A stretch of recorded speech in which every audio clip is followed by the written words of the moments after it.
Good morning and welcome to another day here on planet Earth. I am your Merry Gardener and this is the Solo Gardener podcast, and we are talking today about pricing. What an exciting thing to talk about.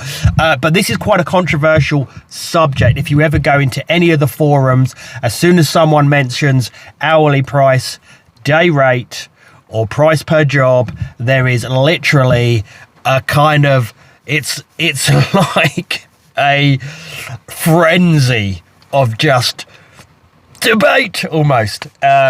Gets very spicy in there, and there's people very passionate about how they price. Luckily for me, I'm actually quite on the fence when it comes to pricing, because within my strategy I use pretty much all three. I use hourly rate, I use price per job, and I use day rate, and I kind of fluctuate between those depending on the client, depending on the job. I have set things that I like. Do you know what I mean? I've, over the 30 years of me working as a gardener, I've kind of figured out my own system, and most of you will.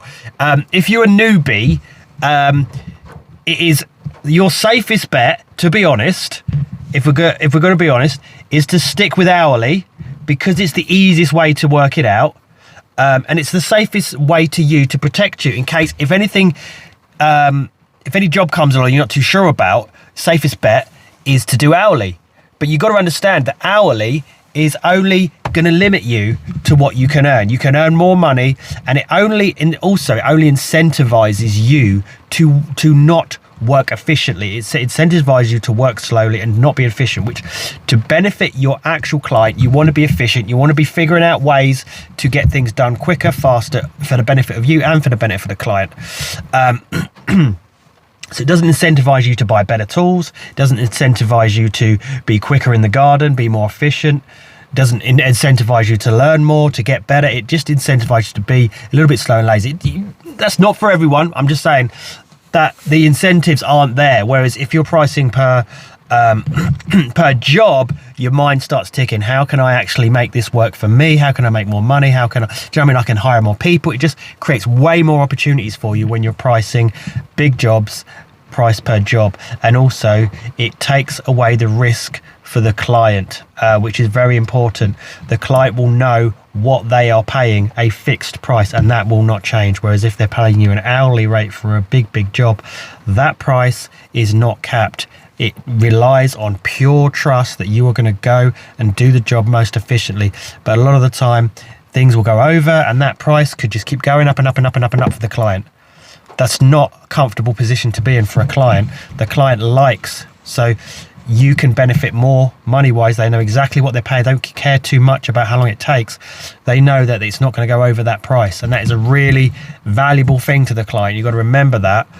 And but then the risk is then put onto you. If you get that price wrong, you are going to bear the cost. But if you get the price right, you are going to actually get the benefit. So it is a learning curve. It is a balance. All that being said, I also want to remind you guys out there who are newbies or veterans, to be honest, your value is way more than just the service you provide. Your value is wrapped up in lots of things.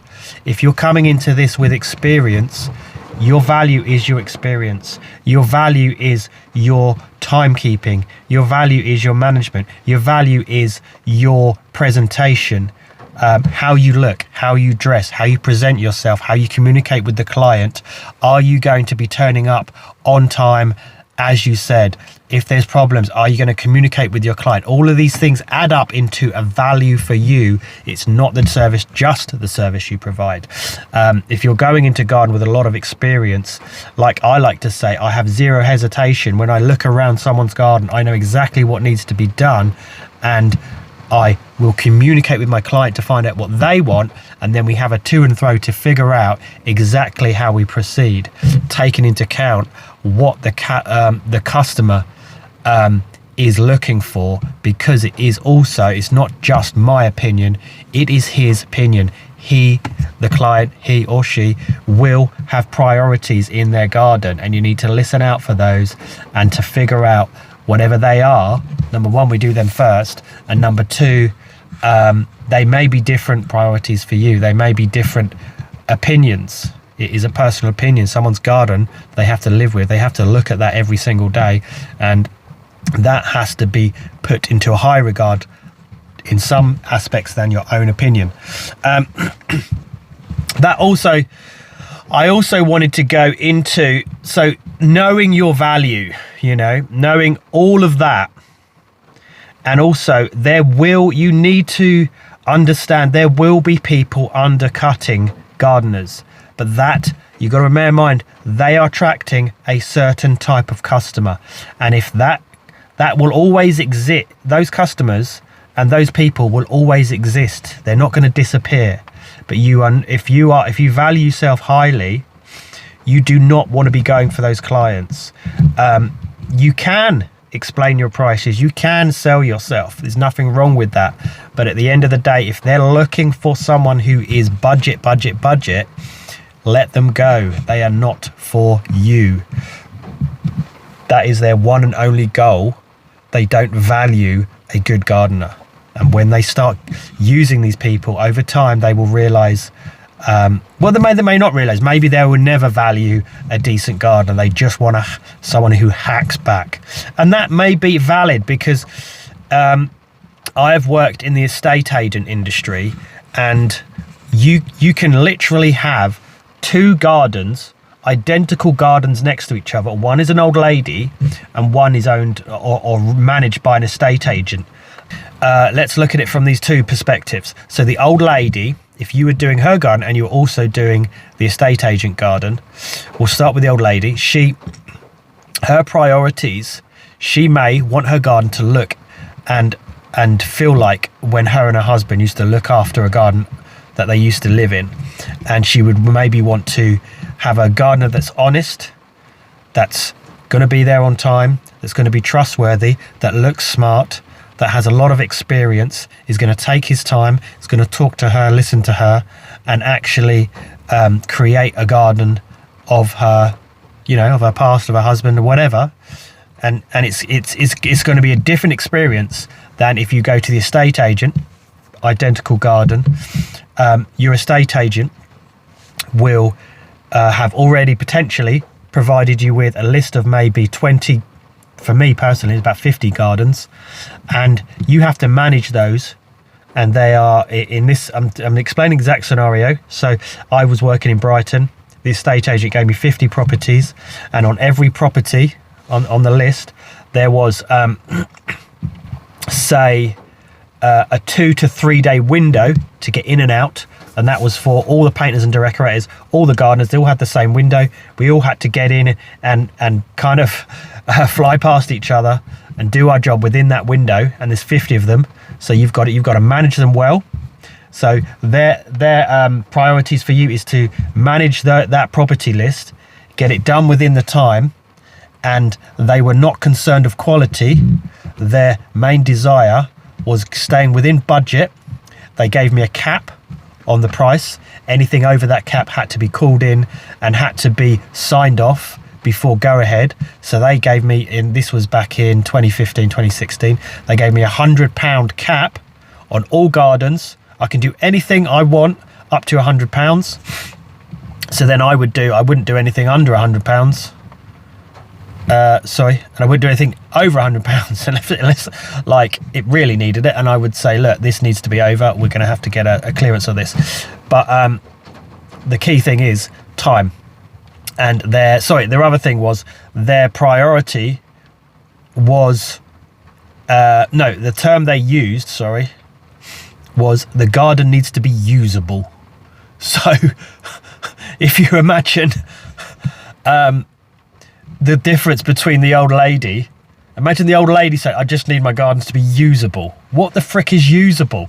Usable just means a hack, basically just means a hack back. Hack everything back. I don't care. I don't want the borders turned over. So you literally would trim the borders, trim the patios, cut everything back to nothing, and have the garden usable, because it's for students. Students don't really care. They never look after the garden. It hasn't been touched in a year. So the priorities were usable, speed, and budget. That were the three things. That's all they cared about. They have completely different values, different priorities than the old lady. Treat them very differently. And surprisingly, you would be charging a way higher price for the estate agent than you would for the old lady. Although you would be doing a better job for the old lady than you would the estate agent, purely because if they're sending you 50 properties that you've got to be done within a time frame window, the stress, the management, the priorities over, they want you to prioritize those over all of your other jobs. You've got to fit them all in within those windows. It's very difficult to manage all of that and all the other clients you have. And so your price needs to be anything from 40 to 60 pound per hour per person for those types of jobs. And your minimum charges needs to be way high. It needs to be in the kind of 80 to 100 pound mark for every job. And if they've given you a cap of 100 pounds, you should be reaching that pretty much every job to maximize your profits. If they've given you the go ahead for that and you're not going to be doing many jobs over that, then you need to be reaching that anyway. So you need to be, your minimum charges needs to be about 100 quid, to be honest. So you can make more money that way. Also, yeah, I think that makes it very clear. Just imagine that you've got two gardens that you're doing them in very different ways. Personally, for me, I've stopped doing estate agents as I've got older because I don't actually like doing them. I've kind of come away from the money making kind of side of it to the more like enjoyable side. Especially I'm now working on my own. I'm a solo gardener, just as the podcast would say. I prefer working with individual people who value their gardens looking to high standards. So your price point can be higher because they value way more perfection than kind of like the low budget guys who don't want too much. They just want a hack back kind of guy. I'm a more kind of pristine, prestigious gardens. Not all of them are prestigious, but they appreciate a nice garden. So my prices are high to reflect that, and attention to detail. You know, all these things that add up to the value of you. Do you know what I mean? That's why your prices can be higher. I'm not going to... my prices are literally... There's no set price for me. I do have a £25 an hour rate for weeding, you know, and that does fluctuate depending on the client, depending on the difficulty of the job and all that sort of stuff. And I do have fixed jobs for hedges. I have fixed price for hedges, big hedges, fixed price for big jobs. I have day rates for jobs that maybe are difficult. If I turn up and I'm not 100% sure, is that job going to take a day and a half, a 2 day, I may price it as a day job with rubbish added on, and I'll probably charge around 360 for a day. It has gone up over the years. Over the years, I've been 200 plus rubbish, and now I'm into the 360 kind of range. So that gives me anything between 360, 380 for a day. For just a standard, that doesn't include big hedges. Big hedges, I would be charging anything from 400 for the day, I think. Sound about right for a big hedge. If it takes me a day, I charge about 400. I sometimes do like a 2-day job, depending on the client. If they book me in winter, I can do a 2-day hedge job for about 660. That will fluctuate as well. If I think the job is dangerous, difficult, hard, scary, that price goes up. I've got a job I did, it took me 2.5 days. I slightly undercut it. It was 680 I priced it at. Next year that's going up to 880 because it was terrifying. So I think doesn't matter how much experience you got, sometimes you will get jobs wrong. You need to learn from that, and you need to change that price on the next time round if you're doing repeat jobs. So from a newbie's perspective, start with your hourly, get a feel for those kind of jobs and how they do, and try and transition into a more of a flexible kind of rate. So the jobs that you're doing repetitive, you can kind of keep them on an hourly. You really want to get your lawns, if you do lawns, if your lawn takes you an hour, you want to be charging anything from between 40 and 60 for an hour's worth of cutting. And that would include rubbish taken away. A lot of the jobs I do now, I'm doing 40 and 50 for the hour, sometimes 60, depending on the job. Some jobs are just difficult and a pain in the arse, like slopey ones. And all of those are no rubbish away, which is really handy. It depends on the area you're at. A lot of my clients, they all have their own bins. So I'm just putting it in their bin, which they pay for. And I think you need, I've kind of gone away from the taking away the garden waste a lot from these smaller jobs, because a lot of my clients have bins, whereas when I worked in the big city, I found it easier to do set prices in the city than it is in the bigger gardens, because a lot of the time in the city they're so tiny, the gardens, you can get in and out really quick, especially if you've got a 2 or 1 man people. We had some jobs in Brighton that were like a 15-minute job and 2 people on there, that's like half, and a minimum charged like 30 quid we did that for 15 minutes, and we had a few of those in a row, just bashed them all out and you can smash it. So I'm just really enjoying this coffee right now. I'm outside, I've got the ring light on, I'm in the pitch black dark, and it's raining outside. I pretty much think we've covered everything. Guys, it's Monday.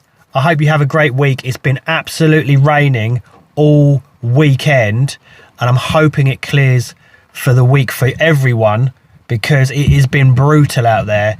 And I don't know what you guys think. I know I've been chatting to the kilted gardener who doesn't work in the rain. I bet there's days that you do though, because you can't put it off forever. If you have a week's full of rain, you can't keep moving it. You got to do some work in the rain. So I hope you guys are, I hope you get some dry weather, mate, to be honest. I'm sick of this rain. I'm really sick of it. Do you know what I mean? I'm done with it. It's been raining all day today. It's Sunday. I'm recording this in my van. It's pissing down with rain. But we need the spring back. I swear, it's like been frosty. It's been freezing cold. What is going on? And I've got a sniffly nose. I'm just getting over the little bug that I had. Comment if you're on YouTube. Comment below. What do you do for charging? What are your prices? Are you like me? Do you kind of mix it all up a bit? I prefer that. I like being flexible. But some people literally just stick to one thing because it's simpler. I don't know. Chuck your comments below. I want to know. I want to know what other people are doing. But yeah, it's fascinating. I find it really fascinating how people do it. Guys, have a wonderful week, and I'll see you next week. Take care. Oh, before I go, I've got a special guest next week. It's going to be the first time I interview someone. It's going to be over Zoom of some type. I don't know. I've got to figure out Zoom. And I'm going to tell you, it's an international call, so this will be very interesting. I'll see you guys later. Take care. Bye.